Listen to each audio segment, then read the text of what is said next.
Herkese merhabalar, ben Huri Metek Mutfak'ta mutfağıma hoş geldiniz.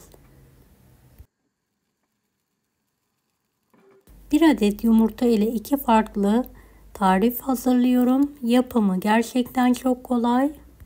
Pişirmede fırına gerek kalmadan ocakta kısa sürede hazırlayabilirsiniz. Tarifimize hiç bekletmeden hamurumuzu hazırlayarak hemen başlayalım. 1 adet tam yumurta, yarım çay bardağı toz şeker, toplamda 3 su bardağı su kullandım. Suyu azar azar ekleyelim ve karıştıralım.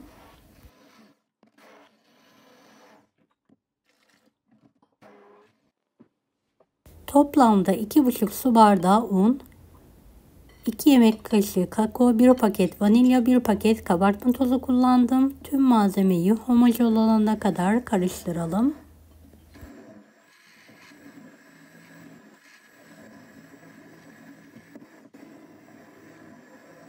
Beni hangi ülkeden veya şehirden izliyorsunuz merak ediyorum. Yoruma yazarsanız sevinirim.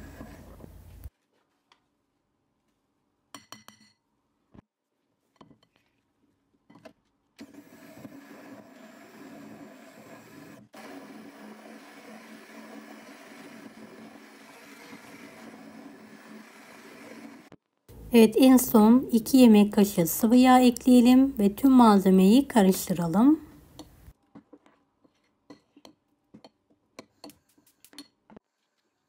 Hazırladığımız hamuru pet şişeye alalım.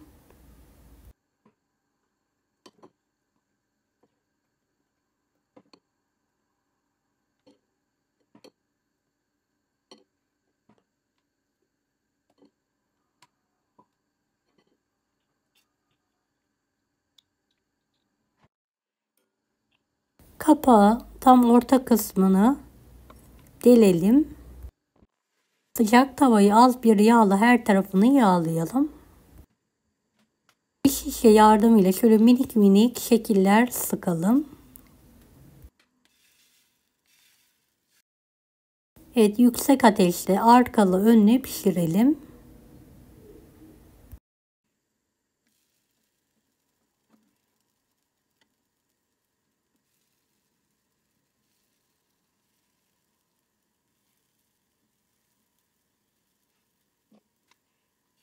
Evet, tavanın boş kısmıyla dilediğiniz şekli hazırlayarak hamurlarımızı pişirebilirsiniz.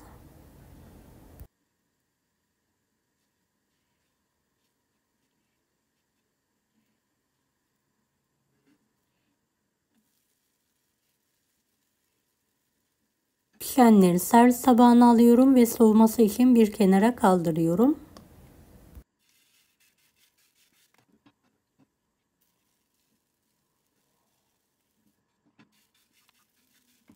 Hamurlarım bitene kadar aynı işlemi yapmaya devam ediyorum.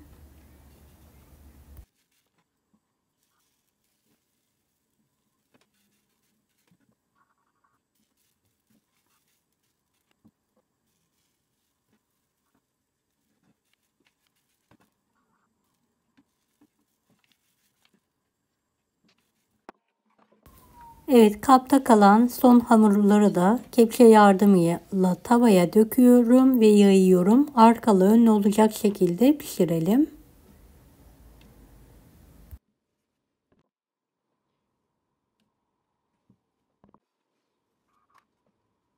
Evet, hamurumuz bitene kadar aynı işlemi yapmaya devam edelim.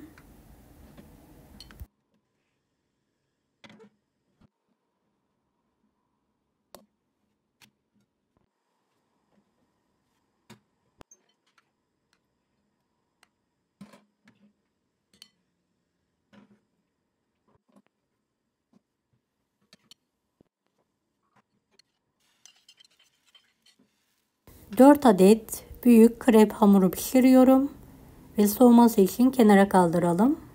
Bir kase dolusu kahvaltılık çikolatam var. Benmari usulü eritiyorum.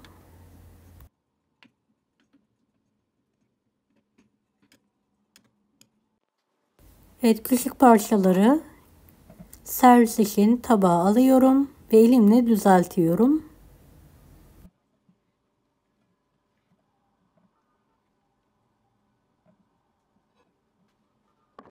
Üzerine 3 adet küçük muzu dilimler halinde keserek alıyorum.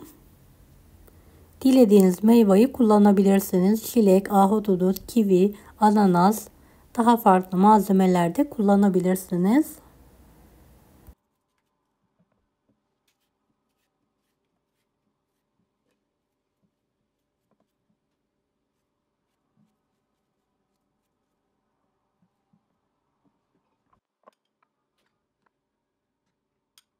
Üzerine kahvaltılık çikolatayı sıkalım.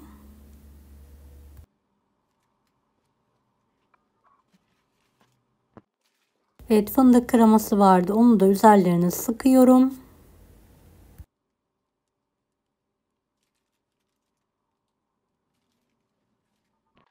Üzerlerine bolca Antep fıstığı serpiyorum. Evet, yemeğe hazır. Kreplerin tam ortasına kahvaltılık çikolata sürelim.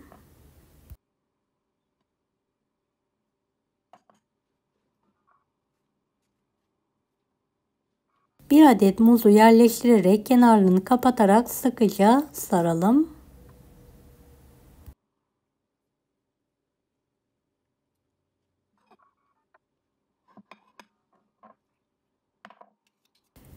Diğer 4 krebi de aynı şekilde hazırlamaya devam ediyorum.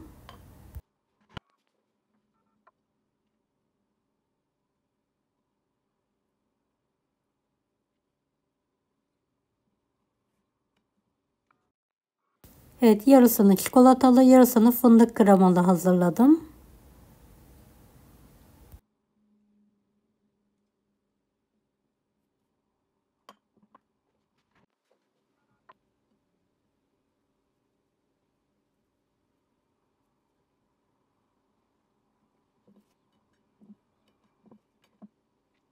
Üzerlerine çikolata sıkıyorum.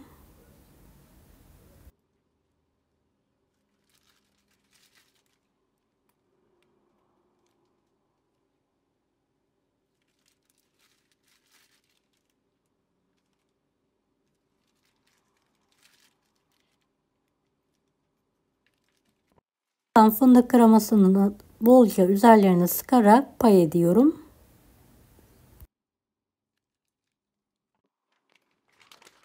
Evet, Antep fıstığı serperek ikramı hazırlıyorum. Deneyecek olan herkese şimdiden kolaylıklar dilerim. Kanalıma ücretsiz abone olmayı unutmayın. Bir dahaki videolarda görüşmek üzere. Allah'a emanet olun. Hoşça kalın.